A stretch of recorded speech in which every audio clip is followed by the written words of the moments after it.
Mainit nga na balita ngayon ang pagiging sweet ng magkasintahang si Kim Chu at Zian Lim. Simula nga umano nang sila ay nagkabalikan, hindi na ito pinalampas pa ng aktor na si Zian Lim.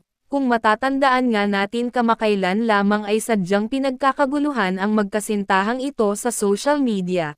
Dahil nga sa mga paratang na nagkaroon nga ng third party si Zian Lim na siyang itinanggi naman ng aktor. Marami ang nagulat sa mga balitang lumabas noon ukol sa magkasintahang ito dahil nga hindi nila sukat akalain na magagawa pang iwan ni Zian Lim ang kasintahang si Kim Chu. Ngunit kahit ganon ay minabuti ng dalawa na magkaayos na lamang ng tahimik dahil sobra-sobra na nga raw ang mga natatanggap ni Zian Lim na masasakit na salita sa social media.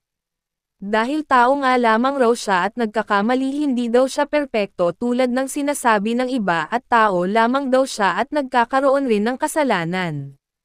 Ngayon nga ay matapos magkahiwalay ng magkasintahan, minabuti ng mga ito na tumahimik na lamang at magkaayos ng sila lamang dalawa, yung sila lamang ang nakakaalam upang maging tahimik ang kanilang paligid at iwas gulo na rin sa social media.